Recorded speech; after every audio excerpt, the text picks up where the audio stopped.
I have just read the most insane thing I've ever seen. It's a confession letter and a manifesto for the No King's Killer. Remember the guy out of Minnesota that went on a serial killing spree of political enemies of Tim Walz. This is everything that he says about Tim Walz. He says, he directs it to Kash Patel. He says, I am the shooter at large in Minnesota. I will probably be dead by the time you read this letter, and I wanted to share some information that you might find interesting. Recently, I was approached about a project that Tim Walz wanted done. Amy Klobuchar and Tina Keith were involved. I wasn't originally aware of the project, but Tim wanted me to kill Amy Klobuchar and force a planned retirement. Tim wants to be a senator and didn't trust them to retire as planned. With Amy gone, Tim would stay in at the last minute, get one of the open Senate seats, and other friends of Tim Walz would be rewarded with government contracts. I told Tim that I wasn't willing to do it, and if he didn't call off the plan, that I would go public. He said he would call it off, but instead he set up murders, including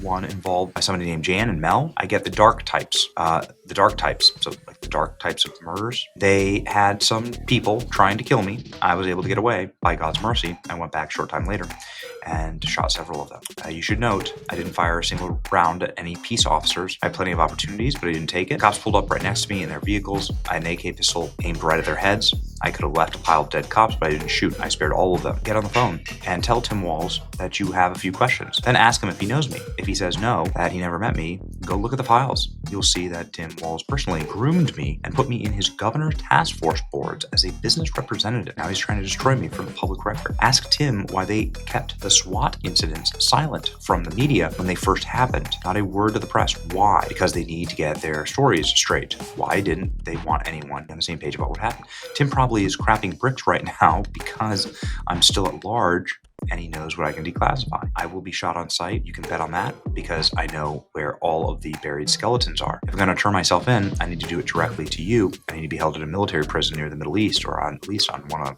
these ships. The guys have tour grades everywhere and I can get to anybody. I'm willing to spill all the beans. I just want my family safe and are totally innocent. This was a one-person op. What? This is, of course, what everybody is talking about right now. The problem with the current news environment is that you just don't know. Like, I am now prone to believe just absolutely everything. I'm not prone to write off these kind of things because I've seen what they did during the Gretchen Whitmer Fednapping. That was a legitimate, bona fide, proven in court hoax set up by the FBI in order to boost Gretchen Whitmer to higher office, right? I've seen what they've done during January 6th. That was in order to destroy President Trump and boost Democrats to higher office. Like, what crimes won't they commit in order to boost their people to higher office? So I don't know. I'm not going to write this off.